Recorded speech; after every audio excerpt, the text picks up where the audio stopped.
Ladies and gentlemen, this is Kim Greenhouse. I want to welcome you to It's Rainmaking Time.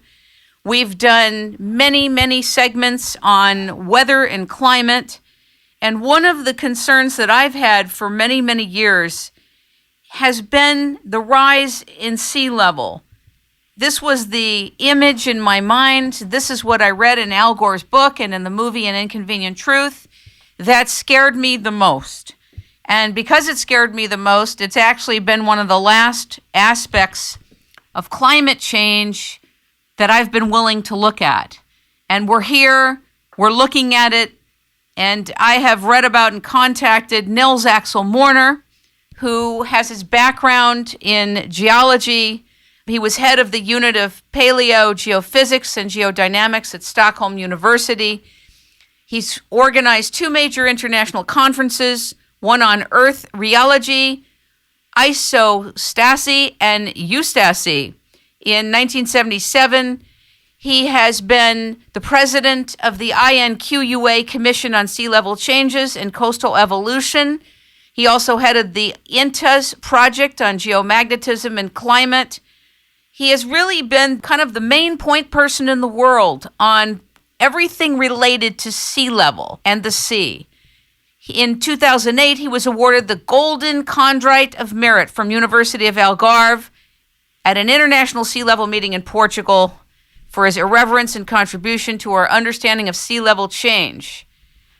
For those of us who have really accepted the information that the sea level is rising, what he's about to share with us today will definitely stupefy you. For others, it'll calm you. For others, it will mystify you as to why someone who spent his life on this is telling us the direct opposite of everything the IPCC, Al Gore, the supposed people who understand this matter. We will have a major change of heart. Ladies and gentlemen, please welcome Nils-Axel Mörner to It's Rainmaking Time. Good morning. Good morning. Thank you very much for this very nice and correct introduction. I want you to share with us, firstly, how it is in your field that you have measured sea levels and their changes so that we have a frame of reference for audiences about where you're coming from and how this is traditionally done. Yes. May I just say something from the beginning? In the beginning of the 1990s, the IPCC started off, and I think it headed almost immediately in the wrong direction, just to prove that the anthropogenic effect had set the changes we are measuring. So in 1991, I was invited to Washington at the American Association of Advancement of Science to talk about sea level changes. And I said that sea level is not rising, because that was the evidence from the field. And the IPCC people, and especially the President Bolin, was very angry about this. But it couldn't be helped. I continued with my writing, scientific papers. But in 1999, there was a big IPCC review, and they asked me to be the expert reviewer. And I was so, and I was very surprised. First, to see the very low quality of that chapter on sea level. Secondly, even more surprised I was because it was written by 33 authors, but not a single one was a sea level specialist. They were taken from other disciplines because they were loyal. And of course, that upset me very much. At exactly that moment, I had become president of the INQUA Commission on Sea Level Changes and Coastal Evolution. We had about 300-400 of the top sea level specialists in the world. So I took it to our commission. Please, have your opinion. Let us go through this. What should we, as sea level specialists, say, contrary to what IPCC say? So we had it up at 5 international meetings. We had it up in our networking and our homepage.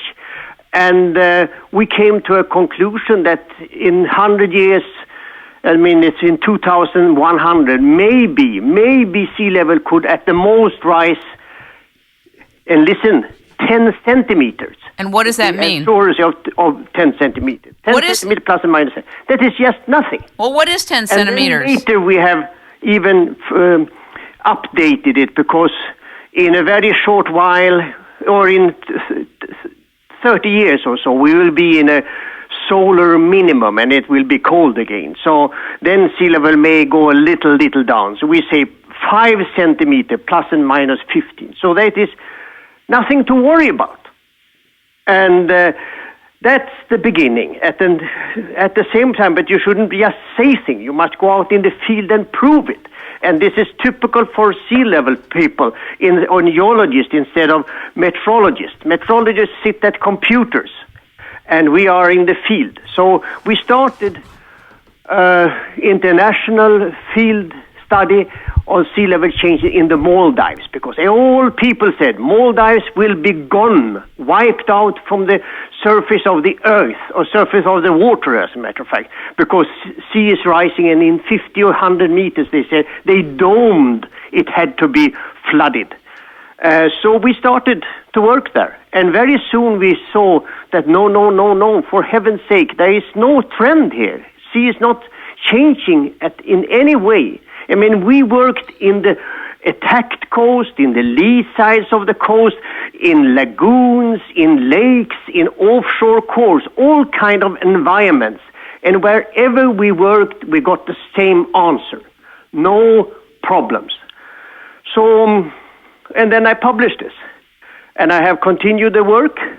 And I launched a little booklet with what I say with a modest title, The Greatest Lie Ever Told, because there, with observational facts, I wanted to show that what the others are claiming is simply not correct. Can you explain to us, in your field, how is the sea change measured traditionally? What do you do when you're in the field, when you're measuring if the sea is rising or not? Okay. There are different ways of doing it. One way is putting in what is called a tide gauge. It's really a measuring rod usually at the port. But remember, usually that gauge is sitting on a very heavy harbor construction of concrete. So very, very often it doesn't show any rise of sea level or so. It shows also the compaction of the sediment underneath the big concrete mass. So we can get some direction, but it's not straightforward. The other is nowadays satellite altimetry, which is a wonderful tool because it measures even the middle of the oceans. The thing is that you have to calibrate it in a correct way, and you should certainly not add personal calibration in order to make it fit your expectations. And that's what people have done. What we are doing as geologists, we go to the actual coast and we look at the morphology. I mean, what happens there with the waves and the long term. Then we look at the stratigraphy. We cut, please, and see how the sediments are being deposited. For example, is it erosion? Most people say if the coast is eroding, they say, sea is rising.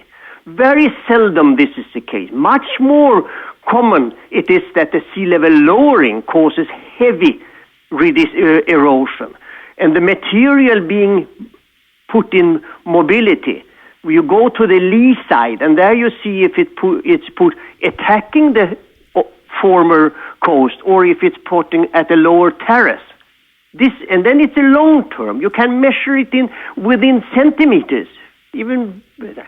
So it's a very sharp thing. And lagoons are perfect because lagoons are not affected by the waves. So you compare that.